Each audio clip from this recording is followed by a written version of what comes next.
Hi guys, good morning. For today's video, i-upload na natin ang ating mga cake orders kahapon lang po. So, uunahin natin itong ating heart shape na cake. So, bali ang cake natin dito, ang flavor ay chiffon cake na meron din siyang caramel. Nilagyan ko siya ng caramel sa filling niya. At ang gamit nating icing dito, napakaganda, lalo na sa vintage cake. So, vintage cake pala ang design nito, guys. So, ang namili ng design nito ay si client na maganda talaga dapat yung ating icing na gagamitin kasi dapat details talaga yung kanyang mga piping ng icing. Maganda kasi tignan kapag kitang-kita yung natin details ng ating design, 'di ba? So, ito pala guys, ang size nito ay 8 inch. Tapos kinat ko lang siya sa heart shape. At ang taas nito ay 4 inches. So, pag may icing na siya, parang ano na siya guys, umaabot na siya ng 5 inches. So, ito pala ay, ang umorder nga pala nito ay taga dito lang din sa Bagong Silangan. Malapit lang sa location ko. Actually, kapitbahay ko lang. So, bali dalawa yung orders niya. Itong isang birthday cake at yung isa mamaya ay yung christening cake na kasama na sa 1-year-old niya. So, bali, dalawa yung choices niya dito sa birthday cake. Kaso yung isang design kasi guys ay yung ibang details, ibang toppers ay hindi available at medyo rush na siya, hindi na kaya i-order. So, prepare naman niya itong vintage na heart kasi actually maganda din naman talaga siya. So, itong pangalawa natin ay Coco Melon. So, yun guys, natapos ko na yung vintage cake. Nilagay ko muna siya sa rep para mag-set yung kanyang icing, no? Bago ko siya i-final touch. At sinunod ko naman itong isang cake. Ang flavor ng cake natin dito guys ay mocha. At yung kanyang filling and yung pinam-crumb coat natin dito ay mocha flavor din siya. And then, ang color ng cake dito ay color blue kasi nga, ang theme nito ay Cocomelon Theme Cake. Meron siyang mga fondant details. So, ang bigay ko pala dito guys ay 1,500, 8 by 4 ang size ng ating cake. Chiffon cake na mocha. So, kapag ka mga ganitong design, talaga guys ay ibang presyo natin ha. Kasi, meron siyang mga details na fondant at saka yung design niya.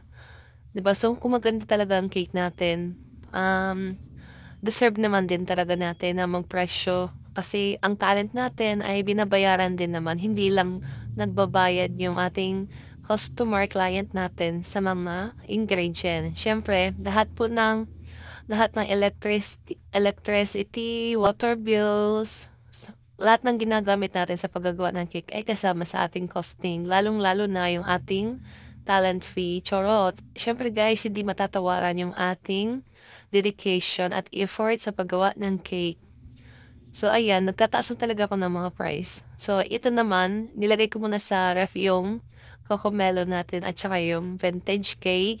Sinunod ko naman sa fog frosting itong ito naman guys ay chiffon cake lang din siya na meron siyang 6 cupcake sa sides.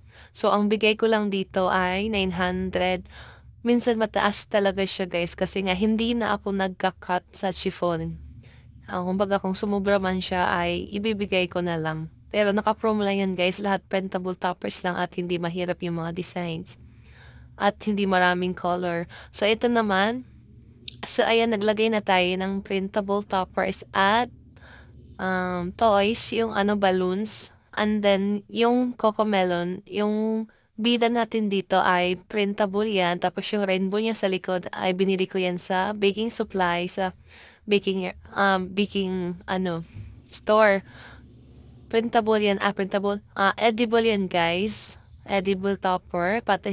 Tapos yung rainbow sa harap ay edible din yan. Fondant yan. Itong mga clouds ay fondant din yan. Ginawa ko lang yan guys. So, nakabili kasi ako ng magandang fondant. Yung Futraco ba yun? Oo, maganda din pala siya guys. Maganda siya gamitin kasi hindi siya nagpapawis at hindi siya nagmo-moist. At bagay na bagay siya sa ACC whipping cream dahil kumakapit talaga yung ating fondant sa icing na ACC. Pag mga ganitong mga icing, maganda talaga siya lagyan ng fondant details. Tapos itong pinusukan natin ng candle ay fondant din yan at naglagay lang tayo ng gold dust. Ayan, 'di ba? Napakaganda ng cake natin, guys. 'Di ba? Ang talent natin diyan, charot. So, nagle-level up na talaga yung ating mga cake. Kaya deserve natin na mag-price din ng mataas or mag-price ng tama na naayon sa ating cake, 'di ba, guys? So, ito naman ay simple lang yung cake na 'to.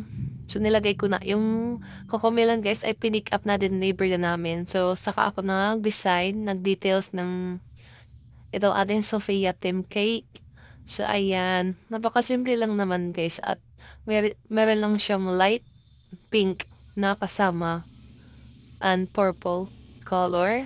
At yung design niya, napakasimple lang pero napakaganda. Bagay na bagay sa ating Sophia Team Cake. So, ayan yung kanyang 6 cupcakes on the sides lang. So, medyo mura lang to siya guys kasi nga lesson tayo dito sa cake box and cake board. So, nakalagay na yung 6 cupcakes sa sides. At para to sa mga nagtitipid na budget, 'di ba? O why not i-try niya na itong chiffon cake na may 6 cupcakes.